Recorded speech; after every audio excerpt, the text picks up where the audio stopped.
in the 60s. Thank you, Jacek. Well, I would also like to very heartily welcome you on behalf of the author of the book and the publisher of the book, who were, as Jacek said, in New York and doing their book launch. And they are a little bit with us. Very bad picture, unfortunately. This is André de Boer doing his presentation, and this is Doride, the publisher, and she's from the publishing house from the Rosy Cross, the Golden Rosy Cross Press. So heartily welcome. The book that we like to launch today is part of a library of 6 books already in Dutch, and in English we have translated them. Mostly done by André de Boer, and sometimes others cooperate with him. For instance, in his last book, Mysteries and Challenges of Birth, Life and Death, a doctor helped him in some of the challenges about the medical stuff concerning this birth, life and death theme. So far, 4 books are published in English, and from some of the other books we also like to read some fragments today. 2 assistants helped me with that.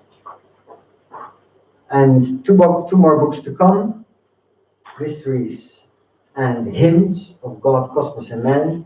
Next year we hope to see you again here. And then in 2021, the Mysteries and Torchbearers of the Rosy Cross. It's all published on the Spiritual Text Academy, which is also doing programs online. For instance, Spiritual Christmas is already existing a few years, and every year people can make use of this text for if they would have or experience a spiritual Christmas. You read a text in the evening, you can sleep on it, and you read a text and explanation in the morning, and that's a way for more and more people to experience this Christmas spiritual, and also Easter and Pentecost. But okay, for now, one confession of the author. Very welcome, sir.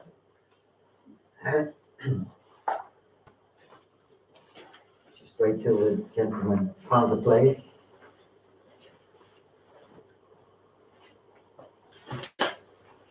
Well, a confession of the author. He said the first time that I was in a public lecture of the Rosy Cross, I bought a book there, and well, that night I couldn't sleep because I really had to read the book from beginning till the end, and it was this book, written by Mr. Jan van Rijkenborg. Those of you who were here yesterday might have seen his picture already. Parts from this book, the elementary philosophy of the modern Rosy Cross, are also used in the new book, Spiritual Text, because some explanations are really very deep and well phrased. Another book is from the other founder. These are the 2 founders of the Rosy Cross in Holland and worldwide. This is Katarina Petri, and from her book, The Living Word, also fragments are used in the new book. It's not all newly written. The spiritual texts are texts from several spiritual movements that are placed in a certain way, in a certain order, so that we can get insight on the theme, the mysteries of birth, life, and death. Okay, mysteries. Good afternoon, sir. Good afternoon. I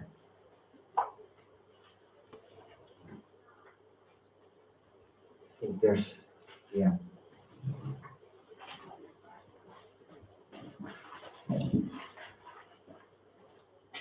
We think it's very good, the title of the book, because birth, life, and death are real mysteries, and with mysteries we say you cannot understand completely everything what's involved in this with your intellect, with your mind. You might use your intuition you might use to think over it, and you might then, if you think of it, if you talk of it with each other, then you might get some insight and be inspired to understand more and more. Good afternoon, sir. Welcome. So, the subtitle of the book is then, if you solve for yourself this mystery of birth, life, and death, then it's a way to maybe become a new human being. Now there's, in the beginning of the book, one story we would like to read now for you. Julia will read it.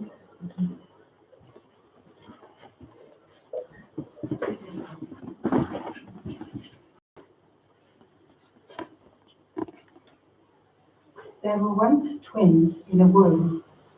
As the two fetuses matured and their brains began to function, they became vaguely aware of their environment and their own existence. After a while, they also discovered each other. Weeks and months passed. They started to notice all kinds of changes in their bodies and in their experiences. It was clear to them that a big change was in the offing, and they started talking about this. "We are changing," said the one. "What can that mean?" "It means," replied the other, "that we are going to be born." The two shivered and became frightened because they knew that their birth would bring an end to their present existence and that they would have to leave the world in which they now live. "Do you really believe in a life after birth?" the one asked. "Yes, I do. Our life here brings us growth and development in such a way that we will be sufficiently prepared and powerful enough for that existence." "Nonsense. I don't think it exists. What must I imagine by such a life after birth?" "I do not know that exactly, but surely it will be much lighter and brighter than it is here. And maybe we'll be able to walk around and eat with our mouths." "What nonsense.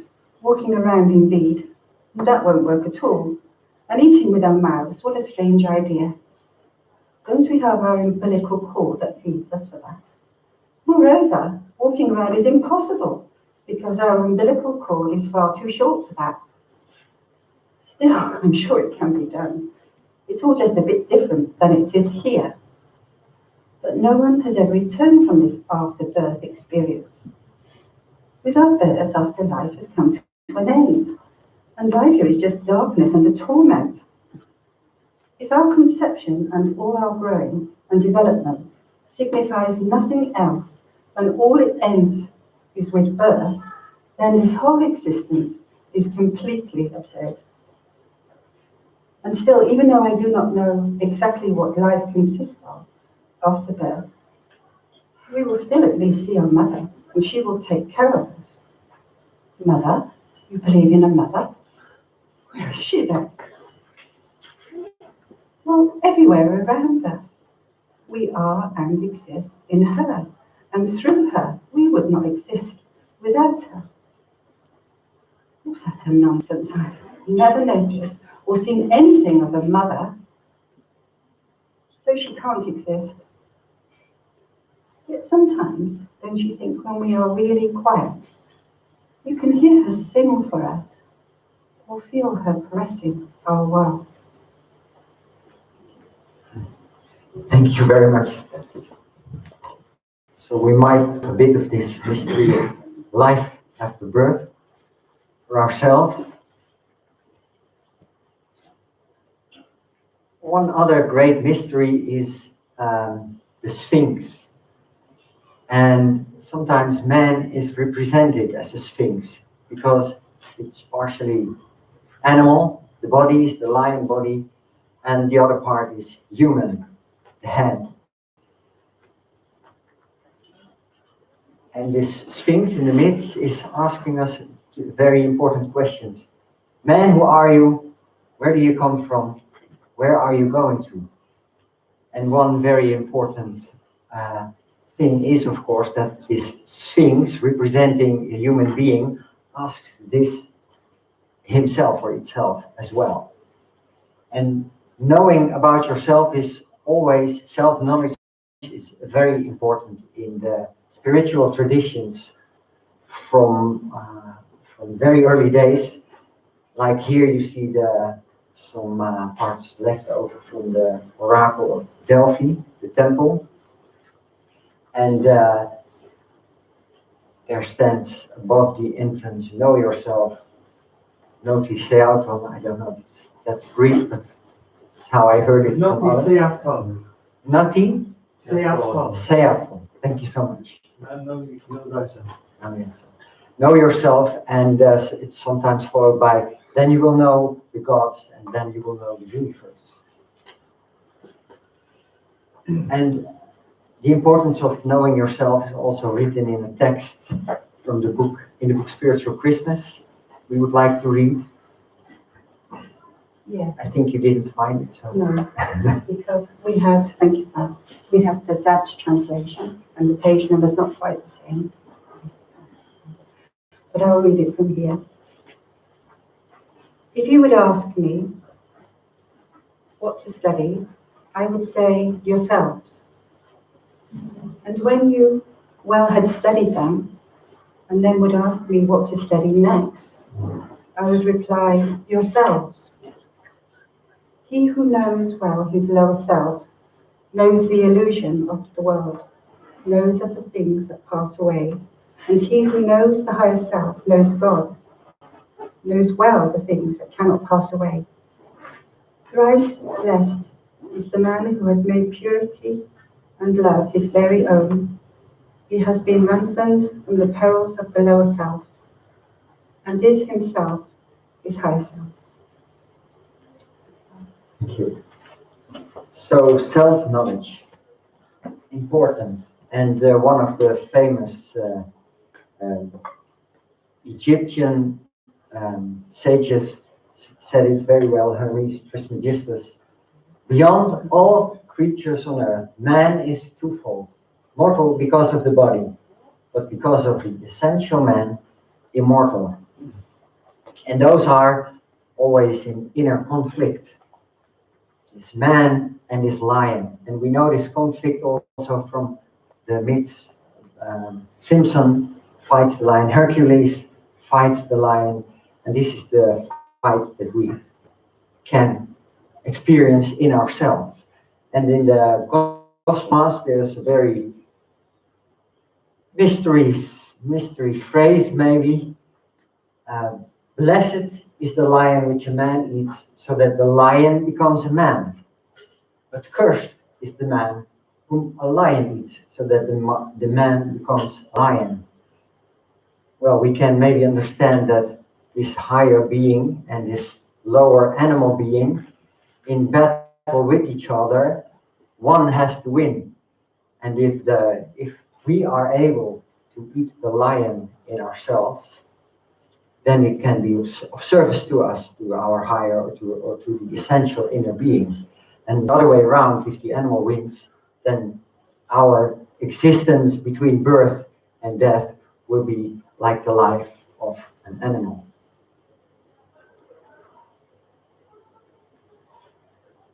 Okay, another fragment. Julia. Right. This is the book. This is from the book that was launched last year by the same author.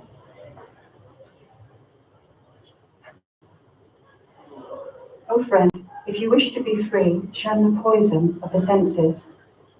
Seek the nectar of truth, of love and forgiveness, simplicity and happiness. Earth, fire and water, the wind and the sky, you are none of these.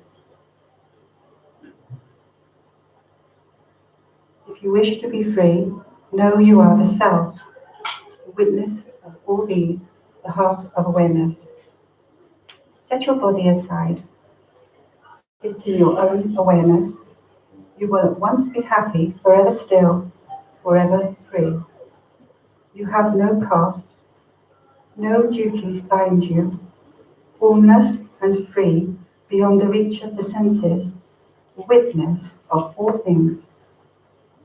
So be happy. Thank you. It's part of Ashtavakra song, if I'm saying it well. It's Yes. part of the Hinduism.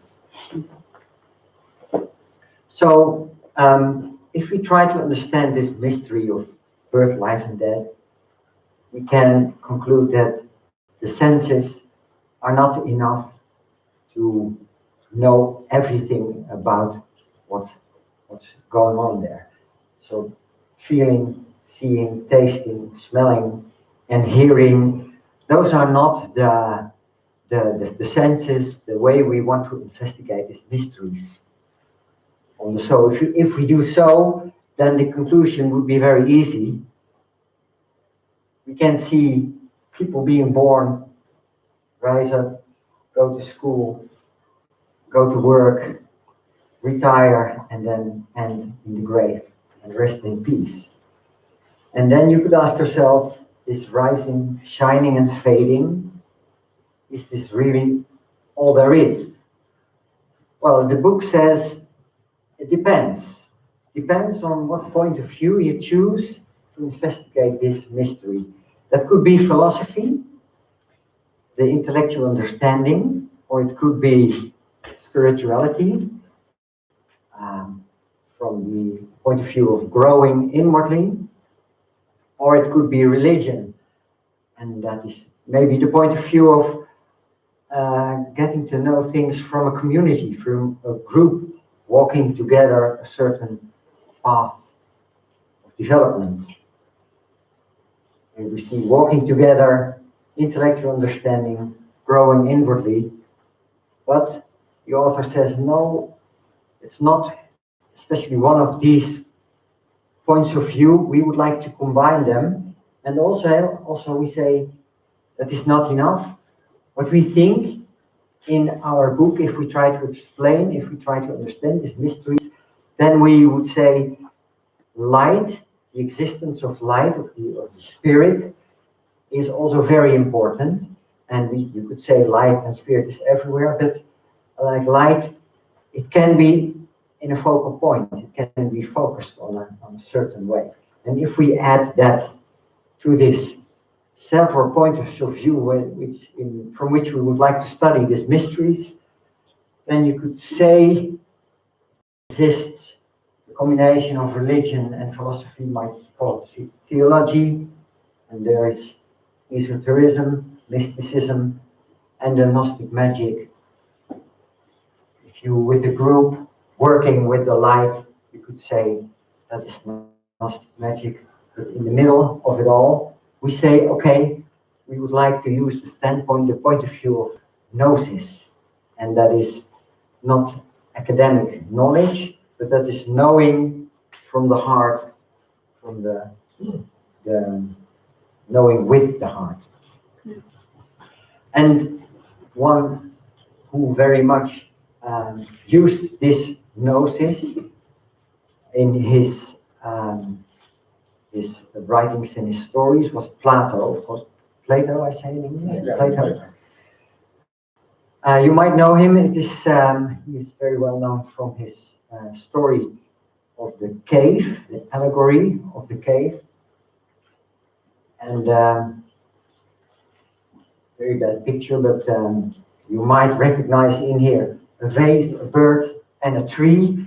And that is how people sitting here, and they are tight, they cannot escape, and they experience the truth this way. They say, okay, what we see here is moving, so this is the real life, things are moving, and this is what all there is to know about the vase or bird or tree.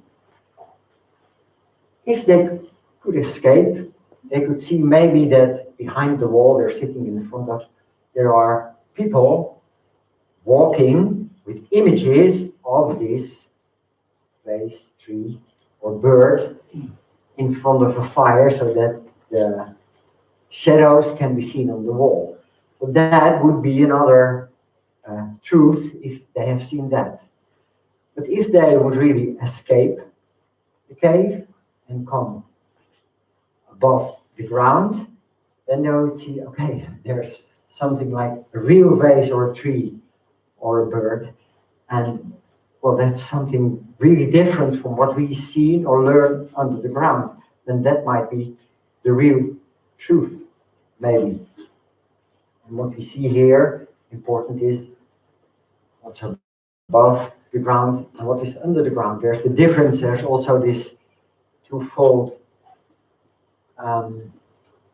way of seeing things.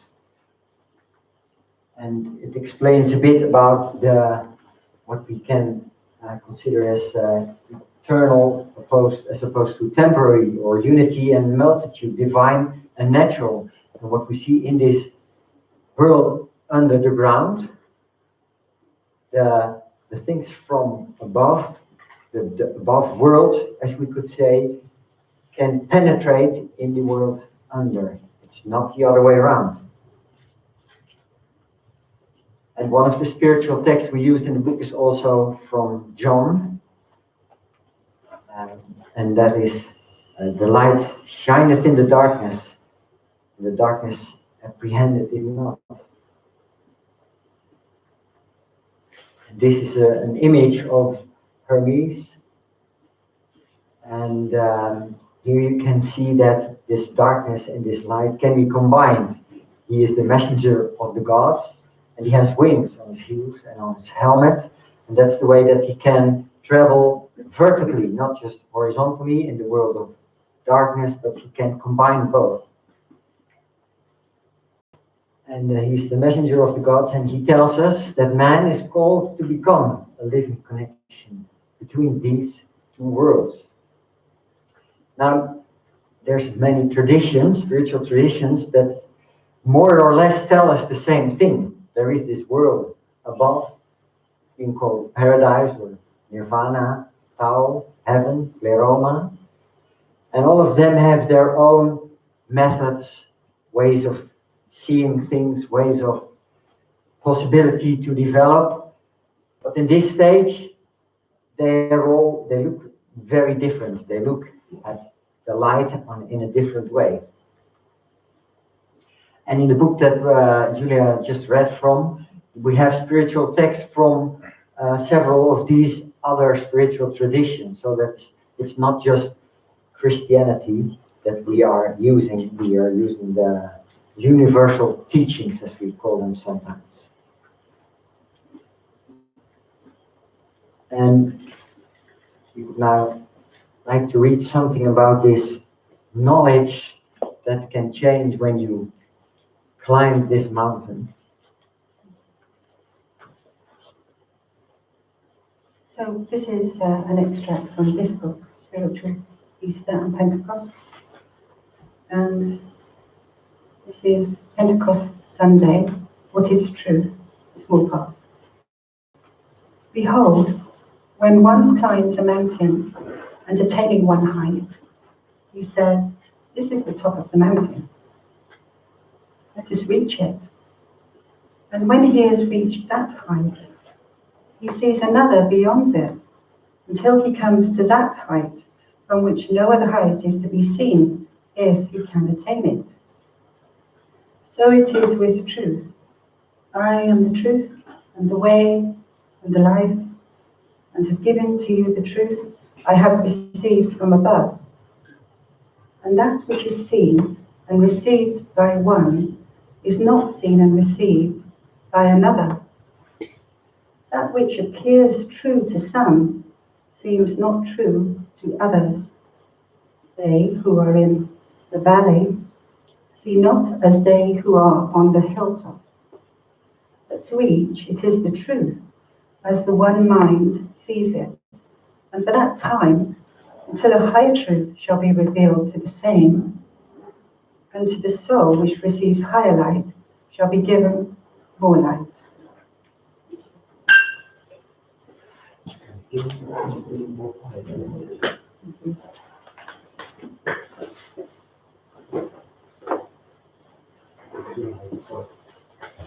okay, can we help you, sir? just trying to, it's something I've not, it's not It's there. just that we can't hear you. Yeah, I'm trying my best to keep No, as quiet as I was possible. explaining to the Yeah. Okay, thank you. If you like, you can. Oh, no. I'm not eating. I start myself just okay here. Yeah. Who's having difficulty? No, it's just. To his, maybe to listen. Carry. Okay, then we've seen this picture before, but now we see mountains in between. It's the gray area in here from each different spiritual tradition. We have a path, a way, a method to become more conscious of the light. And what you can see here, that if you climb this mountain, a transformation can take place. And transformation means going beyond form. And so these are, in fact, as you climb the mountain on which the form dies. And then, if you really the highest top, you reach the highest top, then you can see the truth that is the same for all the true spiritual traditions. And that is, as we could say, the consciousness is then on the same level if you reach the top. And if you want to be conscious of this light, or if you want to become this new human being, we say very important is then the part of the essential being, like we said in the myth from the Sphinx, the inner, the essential being. It can be found, as we say in the Rosy Cross, in the heart. It's the spirit spark atom, or the light atom that you can find there, and it's sometimes symbolized as the rose or the lotus or the pearl. And it's the important that if we would delve deeper into these mysteries, that we listen to this voice or this spark or in the heart, that we can try to connect with that. Hermes says it like this: now focus your heart on the light and know it. It's not the knowing of the intellectual knowing. It's of course the knowing that we called earlier the gnosis. So we could ask ourselves now, what is the purpose of life, the part between birth and the death? And very often we see this 3 points. We start with learning, and then there's a moment in life that we use this learning for earning, and then hopefully retirement sometimes comes, and returning. And we tend to forget the last part, and that is the burning. We not very often discuss that now.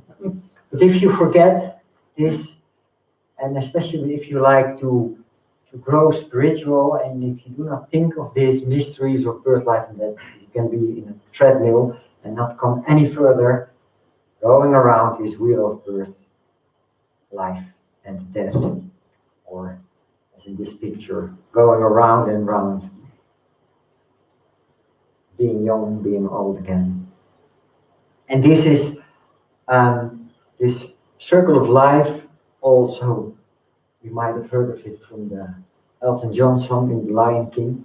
And that's purely on a material basis. What he means there is one atom can be part of a human being, can be part of an animal, can be part of a plant, or can be part of any mineral, and that is changing all the time. That's also part of the circle of life. So the material point of view, birth, life, and death is we go in a linear life model from cradle to grave. And then you could say life has several the stages we know here in the meervoud. What's that in English? Meervoud van 7. So 21. It's all 7 years. Multiplicity. Multiplicities of 7. That's what happens in the physical sphere, but in the spiritual traditions, we say, well, there's also a part, if we see man not as only an animal being or a material being, but as we will come later to this as a microcosm, then there will be this human being after death, there will be another development in the reflection sphere. So that is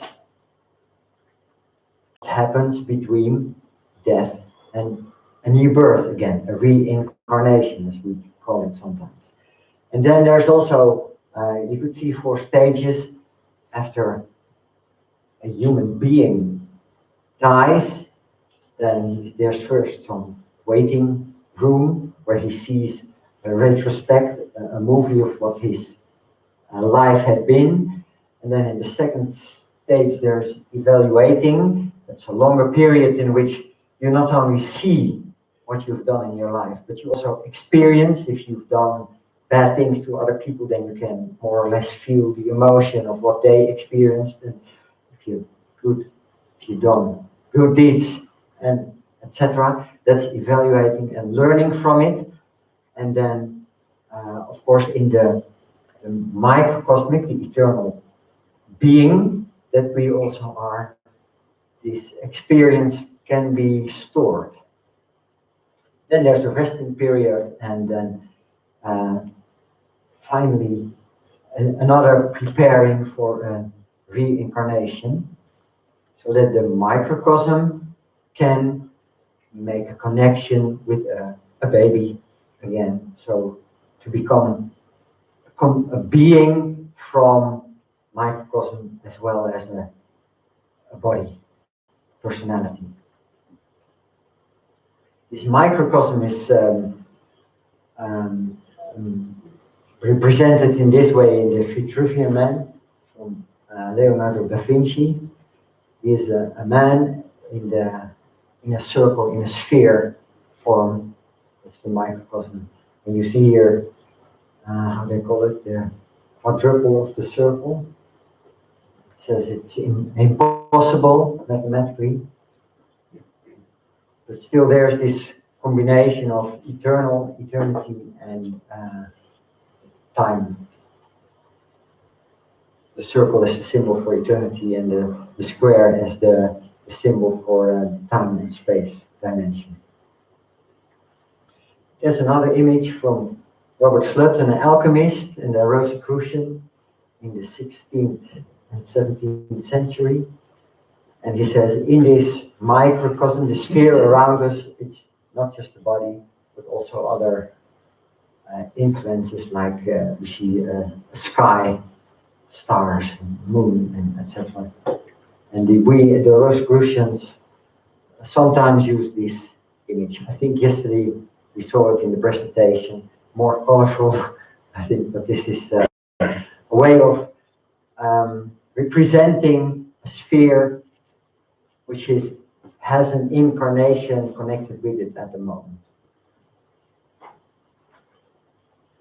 Welcome, sir.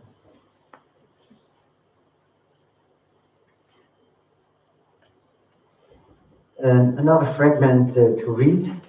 Julia, please. Okay, I have to read it. Oh, okay. Blessed are they who suffer many experiences, for they shall be made perfect through suffering.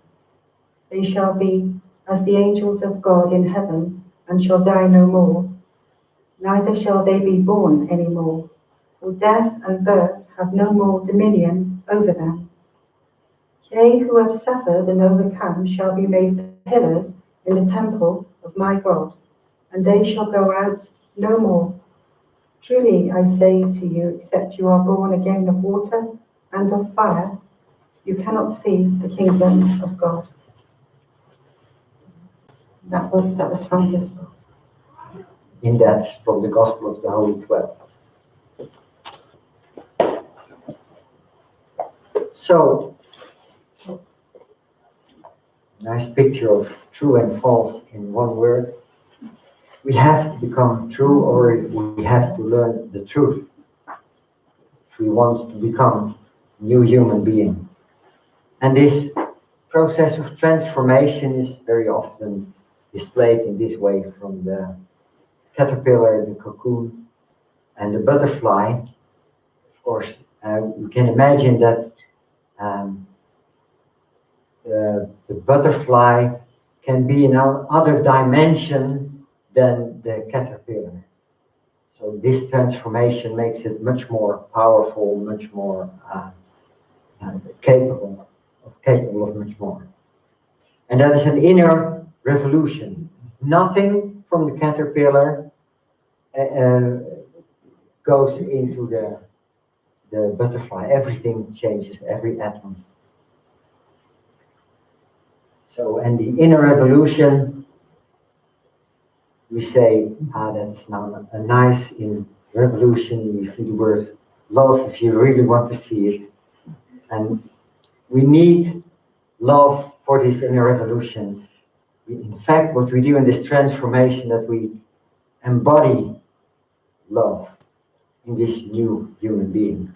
And another picture we saw yesterday evening as well, it's also in the book, the firebird.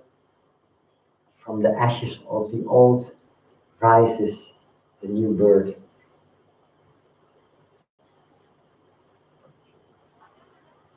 In fact, this is the resurrection of the inner being.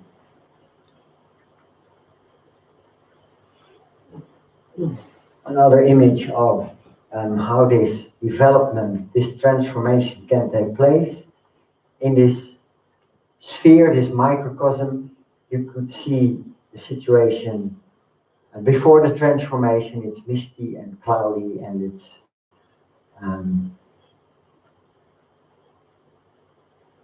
and after the transformation, you can see a clear sky, it's stars sparkling around, and the possibility for the microcosm, for the being, to spread the light.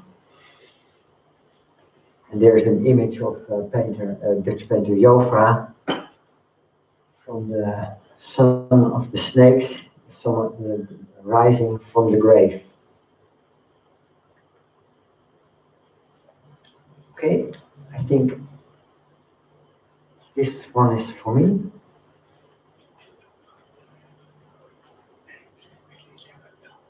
There is one glory of the sun, and another glory of the moon, and another glory of the stars. For one star differeth from another star in glory. So also is the resurrection of the dead. It is sown in corruption, it is raised in incorruption. It is sown in dishonor, it is raised in glory. It is sown in weakness, it is raised in power. It is sown in a natural body, it is raised in a spiritual body. If there is a natural body, there is also a spiritual body. So also it is written, the first man, Adam, became a living soul. The last Adam became a life-giving spirit. From Corinthians. And that is one of the spiritual texts that we used in this book, Mysteries of Birth, Life and Death. So, from this new point of view, these new insights that we gain, what is the purpose of life? What can we say? Learning, here you see another public lecture of the lectorium, is trying together in a group to find out about the mysteries, about this knowledge, the inner knowledge about this gnosis. And what we then do, earning, that is the self-Freemasonry, making ourselves free from matter and working and leaving out everything that is no longer necessary. And then returning, that is of course the image of Hermes again, when we can combine or connect the darkness and the light. That would be the returning part of our life. And then, of course, there still is the end, the burning, the torch bearer, that we all can be then, we can ignite the light in others. There's one watch burning, but many others can be ignited. And then to be aware that you are the light of the world. Fill the space around you with your light power, we sometimes say in the Rosary Cross. Well, the book has two parts. Part one, here you see that the spiritual texts are all fragments from the Bible. And often they are stories, because stories really talk to us, open the soul for us, and not only the intellect. It is, in fact, they can be a bridge to the soul. And this is a well-known fact because also Walt Disney says, as storytellers, we restore order with imagination. We inspire hope again and again. And he used a lot of fairy tales, of course, in his movies. And another writer, Joseph Campbell, he studied lots of stories about heroes, sagas, and myths, and he discovered a certain system in all those stories. I'll show a picture of it later on. And he said, if we stop thinking primarily of ourselves and our self-maintenance, we are truly undergoing a heroic transformation of consciousness. That's what it's all about. The transformation of consciousness. That's what all the heroes in the stories also undergo. And in fact, what you see here is a face, and it is made of faces of thousands of other people, little photographs. We all are these hero with 1,000 faces. These are our faces. And just the way of the hero, what you mostly can see is, okay, there is an assignment on a certain phase in the life of us as heroes. And if we want to fulfill that, we cannot do that alone. We need the grace, a force from outside, sometimes called divine grace. And that can be in any form. That could also be some inner insight, but also someone else who helps us in a way, in a story. And the hero with 1,000 faces then mostly has these 9 points we can discover in the story. We start with an ordinary living, doing your thing, minding your own business, and then all of a sudden you experience challenges. And then you receive an assignment to overcome these problems, like fixing something, or like in the book there's the example of Moses, who got the assignment from the burning bush. He had to take his people from Egypt, but then he is being tested in his assignment, and it's not very easy, of course, but if he perseveres, then again and again, then the help will come, the grace, like the Red Sea who opens for them. And in that process, the transforming will take place. And the next step is returning again to this ordinary living, and then on the next spiral, maybe becoming a hero again. There's another image, well known from the creation of man, Adam, and it's nice to look in the face here as well, face of Adam, because in this picture we see the same idea, the same face, but now made of pictures of people from all over the world. We are all that Adam. And we are all connected, and we all have this divine assignment.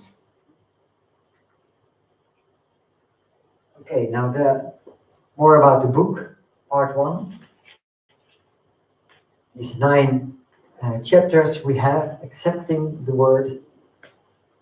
This is, of course, an explanation of this spiritual text from John that we just read, the light shines in the darkness. Incarnating on earth, understanding cycles,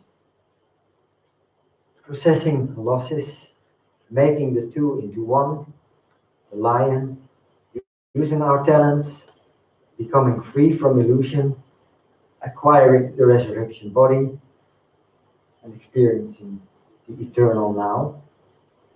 And in part 2, that's the part where the challenges of birth, life, and death, 9 essays. And read them for yourself. But things, also some things, medical stuff to do, respecting life and welcoming birth, etc. And important is this Gnostic perspective that we explained to you, from which this book is written. And there are 5 points that we take into account, that the author has taken into account. There is a divine plan which will unfold itself. And man is called to cooperate in the realization of the divine plan. Man is a dual being, mortal and immortal. And it's useful to distinguish between the two life fields, the natural time-spatial world and the divine eternal world. Man can become a living connection between the natural world and the divine world by going a path of awareness and renewal. And we would now like to read a fragment from somewhere in the end of the book. George will help me with that. Well, thank you. The wise man, but I could not introduce you as the wise man. Yes, we've chosen some fragments we've chosen some fragments which hopefully will lead to some conversation after this talk is finished. When the body of a human being dies, the blood soul is dissolved into separate elements. Buddhism speaks of skandhas in this context. When the deceased person was a conscious person with a strong individuality, then the blood soul can be transferred as inheritance to other people living on earth who have an affinity with it. And if the deceased was a pupil of the soul, a helping power based on the blood soul may be released. Will there be anything left of me after my death, you might ask? The answer to that question is determined by what you understand as yourself. If you identify yourself with your physical body, it is indeed completely finished with you when you die.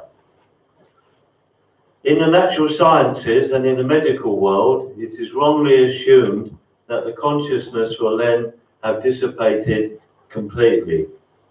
That is why many researches and developments take place in these fields that are extremely questionable from a universal spiritual perspective.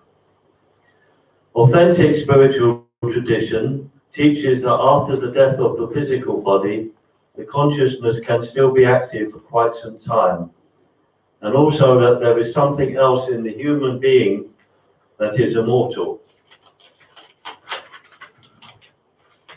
In the book Pymander of Hermes Trismegistus, the following discussion takes place between a rich merchant and a famous wise sage.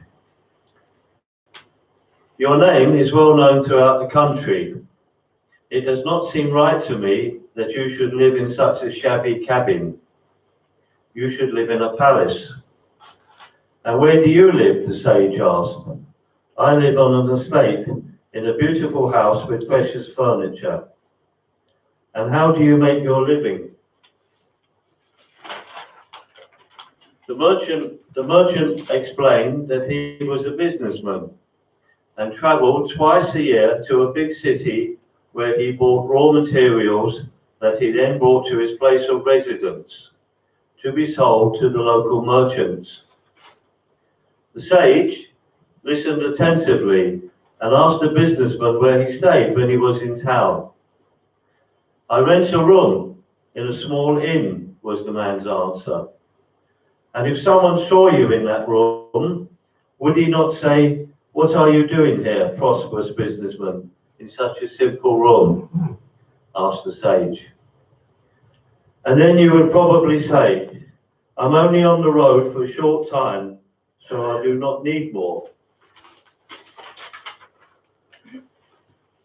Just visit me in my real house, then you will see something quite different.'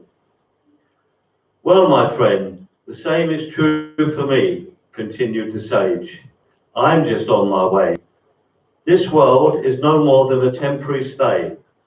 In my real house, you will certainly see something completely different. Visit me in my spiritual home, then you will see that I'm indeed living in the palace." Namaste. Thank you.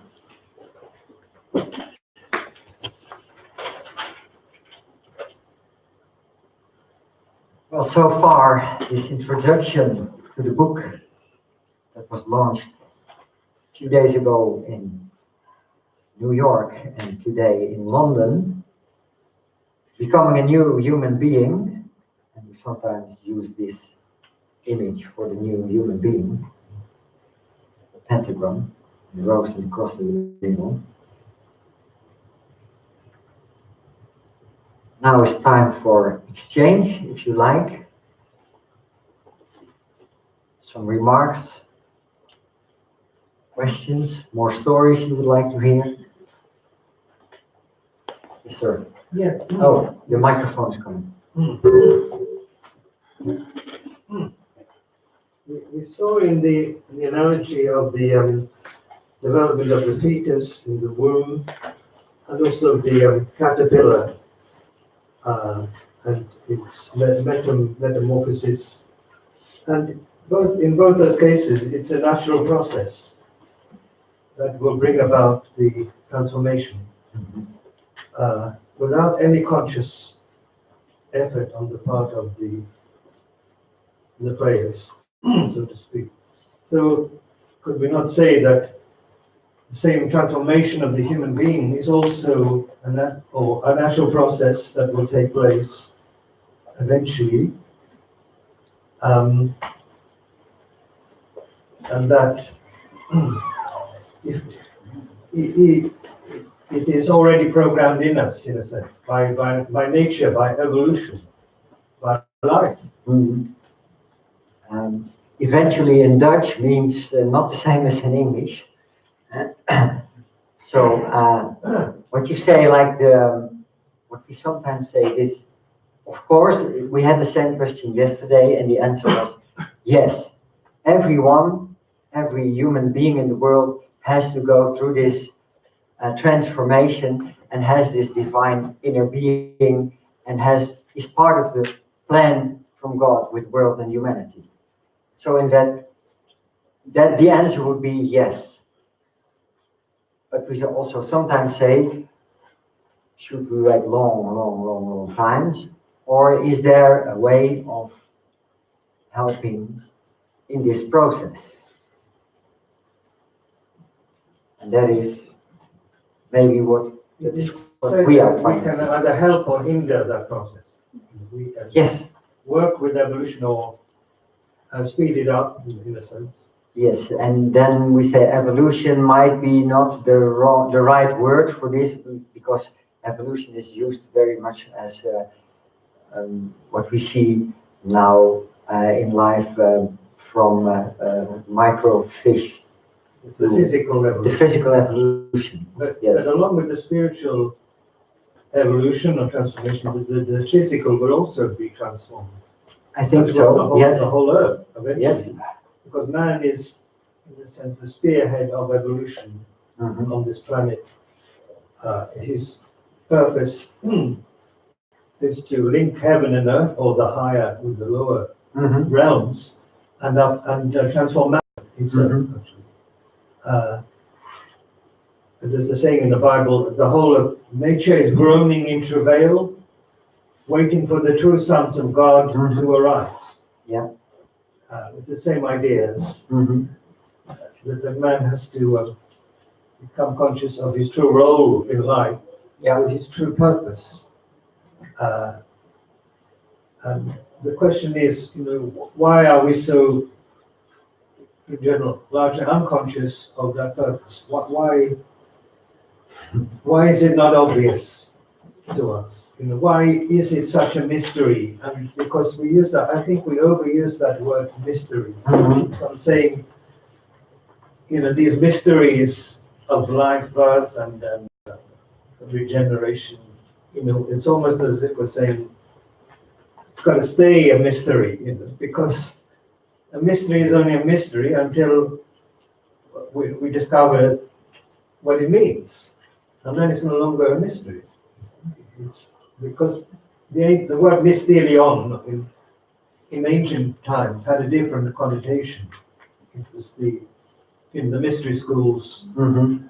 it was a process of transformation, actually, that is Yeah. guided and understood quite well Mhm. in those schools. But of course, it wasn't everyone then. There was an inner and an outer way or path, esoteric and exoteric.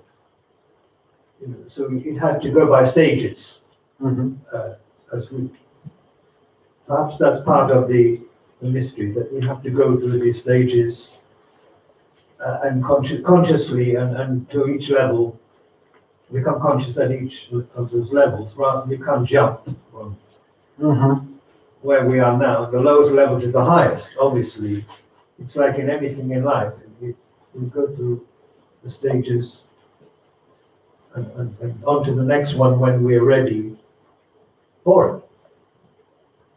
But you think we misuse the word mystery then? I like that word, but I think it's overused Yeah, myself. I think it's I think particularly it's, in modern times.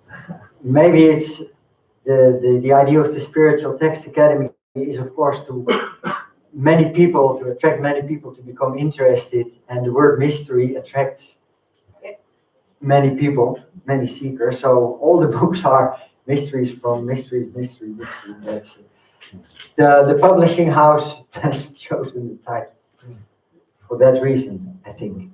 But thank you very much, because it's very good what you said. Good afternoon. Good afternoon. Sorry, I'm not speaking, but I'm speaking for two reasons. The first one, which is the most important one, is yesterday I don't know what happened to my phone. I missed. I just woke up this morning and I'm like, wow, how did I miss that?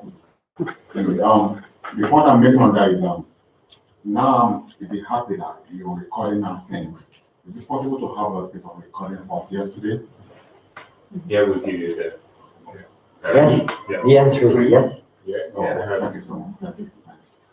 And the most important one, which is more or less a contribution to what you've been talking about since I arrived.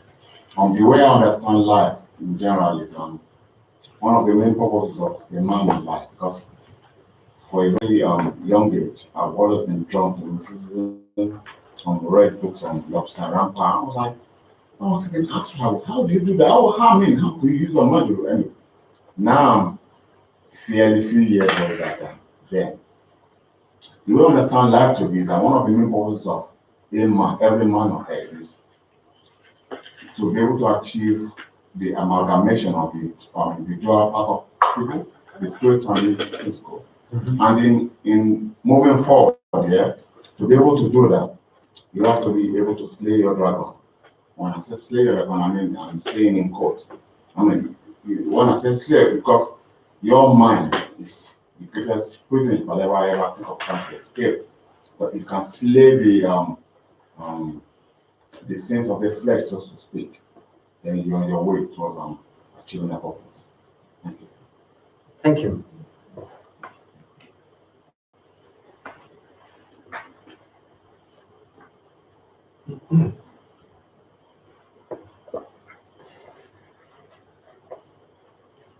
You might want to know the price of the book. Oh, which book? Today we're here to present. It's a book launch of the writers and a presentation of mysteries and challenges of birth, life, and death. And going back to the word mysteries, it's true that perhaps it's overused, but we ask ourselves how much of birth, how much of life, how much of death do we really know, do we really understand? How conscious are we in our lives of what we do, what we think, what we feel, what other people do, think, and feel? You know, all this continuous exchange of information that is not just when we talk to each other, but happens all the time for different levels. And so if we think about all of this, not just on our own level, but perhaps on our family level, our city, or the whole of humanity, how much is humanity conscious of all of these? And so then we realize that it is a mystery. But a mystery means that there is always a possibility of breaking the veil and kind of going with a personal research into the meaning of it, into the different layers of reality, of truth. We were talking about truth earlier. Mhm. And so there is a call as well, that perhaps all of us hear, time to time, a call to this task of unfathoming these mysteries. Mhm.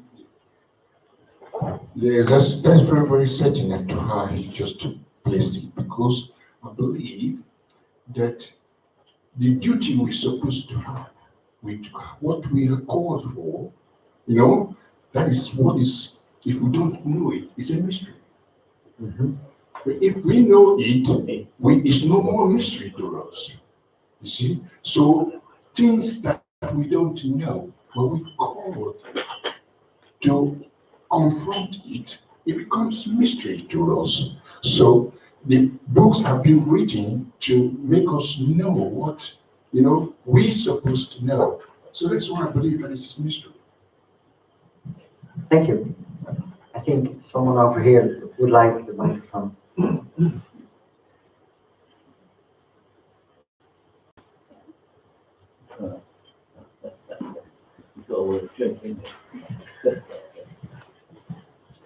Thank you, Bart, for that presentation. I think the problem that we have is we make it too complicated.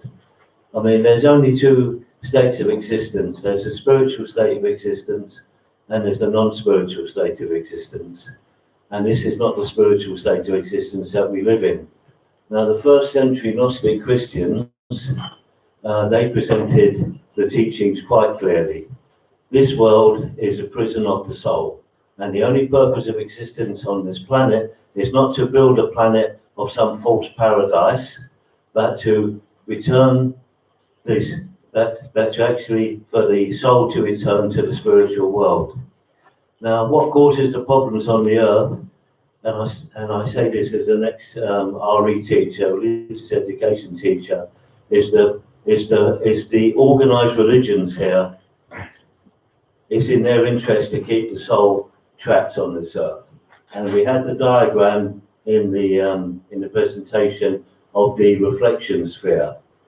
And the reflection sphere is another prison which is created by the organized religions of this world.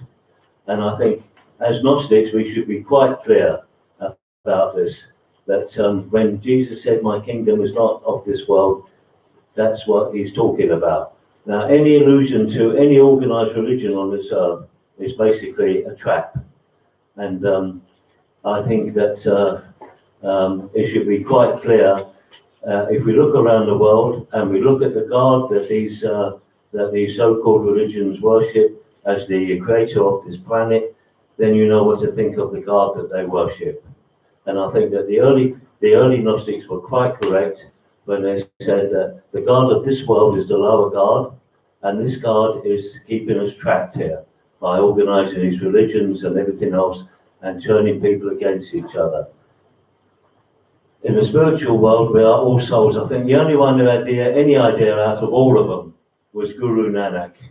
When Guru Nanak, he was a Hindu, and he used to have discussions with the other people, Christians and Muslims. And one day he disappeared, and he was gone for 3 days.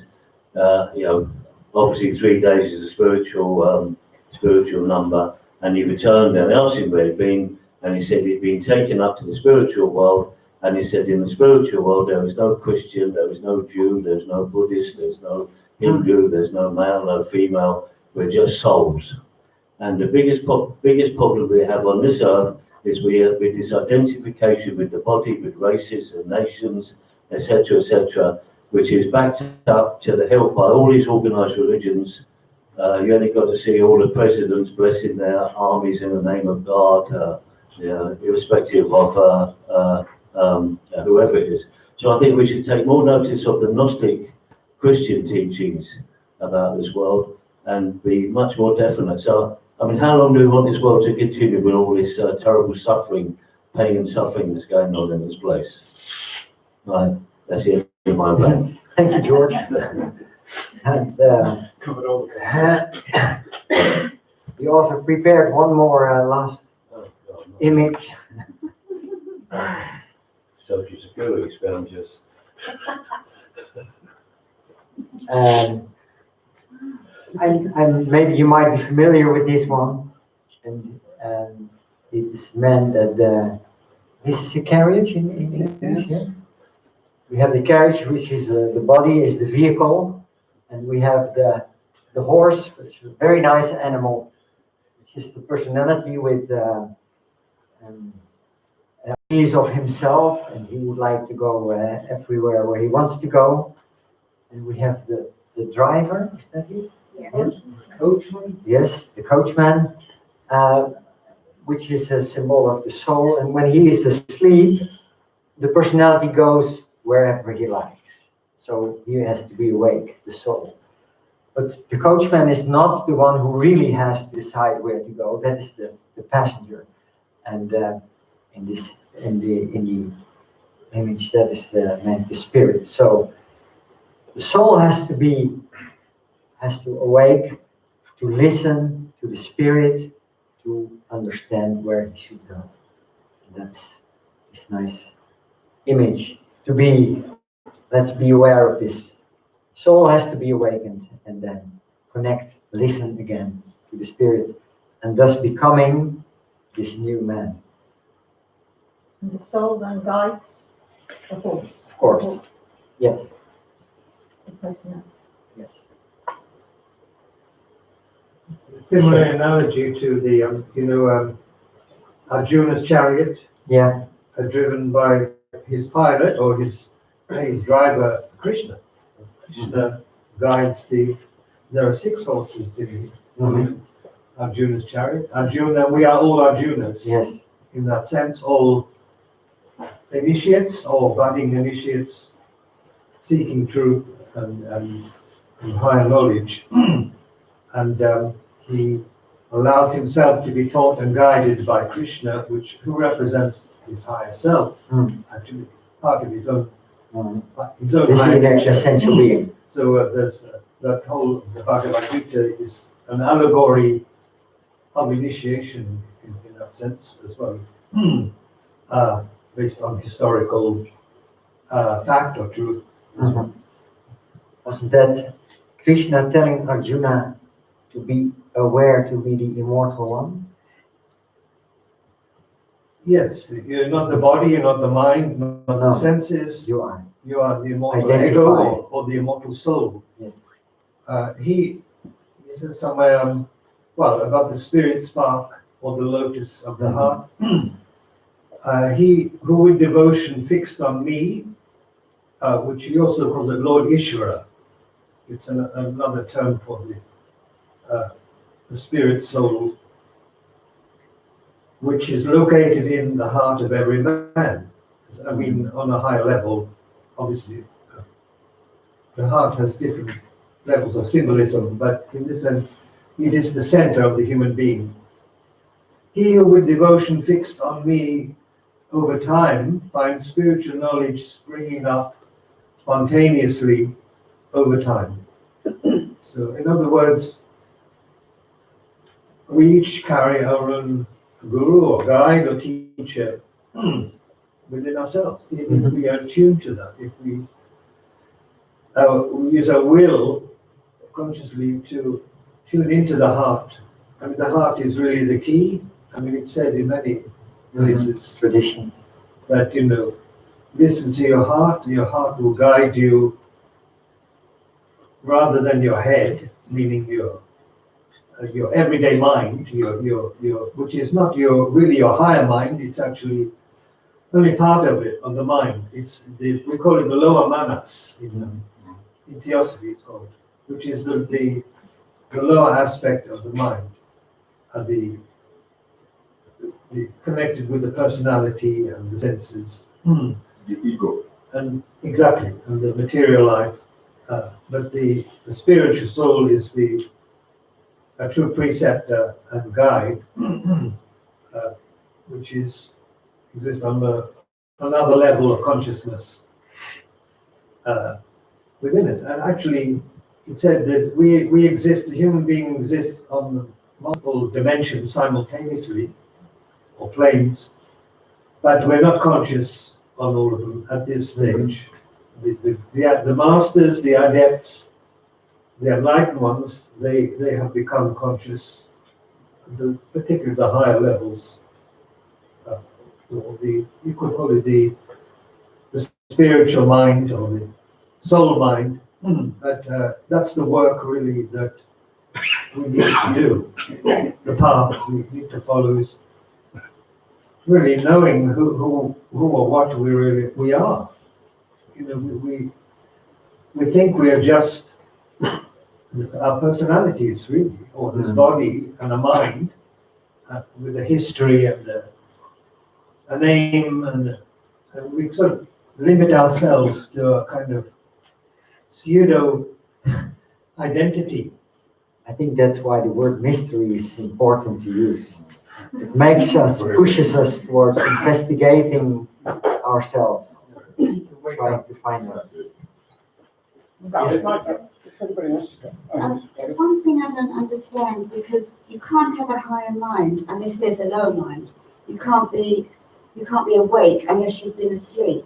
So I've just been thinking, well, maybe we are already there. We're asleep sometimes, and then we have moments of waking up, and because otherwise you just can't have one monotone existence. There would be no existence in my mind. There would just be. So I don't understand. There's something I'm not understanding about what we're talking about, because it seems like we are already there. We are already consciousness and unconsciousness. But I think in this image, there is consciousness here. Yeah. But is there also consciousness here? That is he sleeping? The horse is not sleeping. The personality and the soul being. So the animal part of the Sphinx and the inner being. Yeah. Those are two, and the idea is that one can sleep and one can be awake, or one can be awake from time to time, and then the goal is can that part of our system be awake constantly?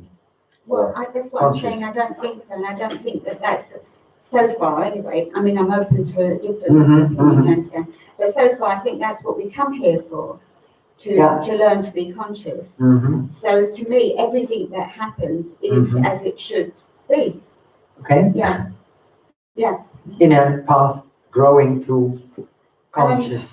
Well, I just don't see that anyone would be here otherwise. It's the only way to be is to have the light and the dark, the awake and the sleep. Otherwise, nothing else would work. I don't think this would exist. It would work.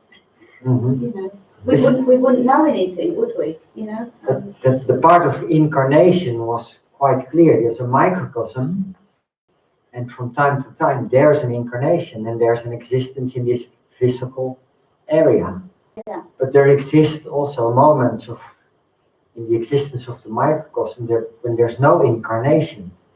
Still the microcosm is there.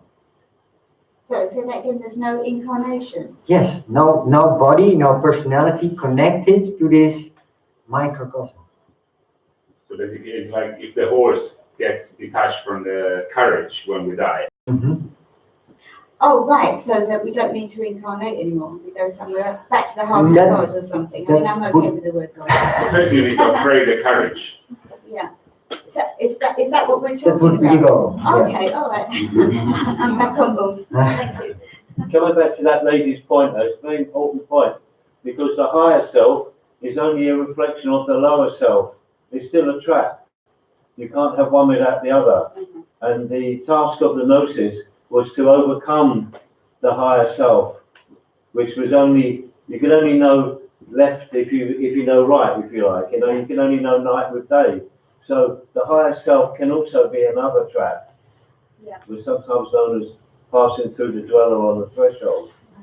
And in the Bible stories, it's the Gethsemane story of it's what takes place in the Garden of Gethsemane. Can you say some more about that? Well, It's just that. it's especially if other people can speak. No, It's you can spend quick on Well, it's the last temptation of the ego, because you can't have the higher without the lower, so you have to pass through to another level. It's part of initiation, really. So there's a third way. The only person who can tell you this is yourself. You can't get it from any books or anybody else. It will happen to you naturally when the pupil is ready. The master will appear, and that's when these things occur. So is Rosicrucian self-initiation then? Is it self-initiation? Ultimately, you have to do the work yourself. Nobody comes to initiate you. Nothing like that. You do it yourself. Thank you. Thank you, George. I think, Dario, one last question then. We have two. We have to, okay. Permits me to speak a bit of my mind again. See, from my own reflection of life, I live a very quiet life. I try to make so many friends, but nobody really contacts. So my phone may not have run for like a month or two now. But I tend to flip the coin there as well. If nobody's trouble my phone anymore, I'm not going to be using my time to chase phone calls or waste time to chat time, etc.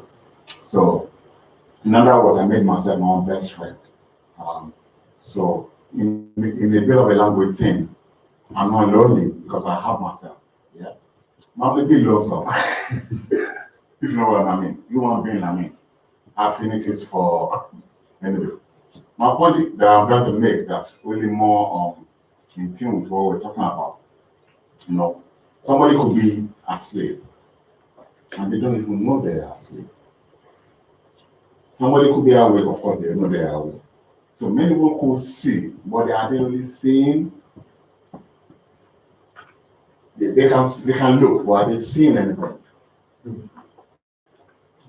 And how would I conclude that? Not just anyway. A pupil needs to know that he or she is asleep. You have to be woken up. Good purple. Thank you. Thank you. Won't be long on this. Very interesting narrative going on in that graphic there. And you've taken us through a number of elements of that symbolism. I find the gates behind it very interesting, because tends to suggest to me, are we on the inside or on the outside? On our way to. The interesting thing is, the construction of the carriage, purposely, if you look at it, means that the occupant in the carriage is unseen. So therefore, it's interesting, because even where you talk of the carriage, the horse, the driver, and the symbolism of that, still the unseen is there. And it makes me consider, following on from one other contributions, Krishna said in the distressed Arjuna, that, and I paraphrase, there never was a time when you and I did not exist. There never will be a time when we cease to be. And I think that's kind of the invisible occupant there. Thank you so much. Yeah, it's beautiful to finish with this, I think. So thank you very much for your attention. So, ladies and gentlemen, thank you so much for that. I don't think I need a microphone. We're in a small room. And just to round off this first part of this afternoon's program, thank you very much for your presentation. The presentation, in fact, of Andre de Boer and from our Dutch team. We are now in the process of continuing this afternoon.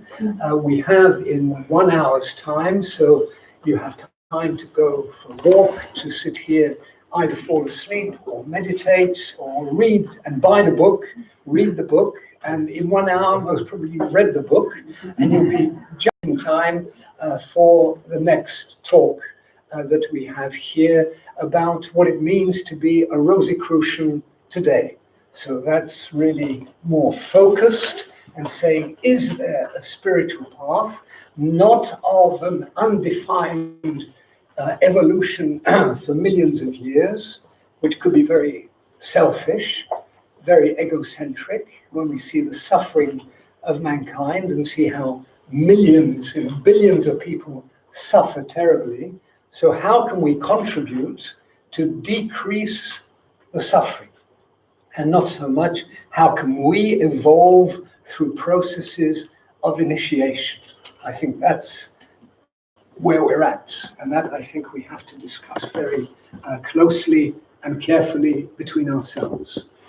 And then we will have a round table where we're inviting 6 persons who are attached as members to the Golden Rosy Cross to testify why they are Rosicrucians, or they think they are Rosicrucians, or hope they are Rosicrucians. And then we have still a program tomorrow during the day, and you have the details also in your brochure, which is to be found on your chairs. So we'd like to thank the contributor, the team that has prepared the different extracts from these books prepared by our publishing house in the Netherlands, and that we can go on to go deeper into the knowledge of self-knowledge, and to be able to discover that each and every one of us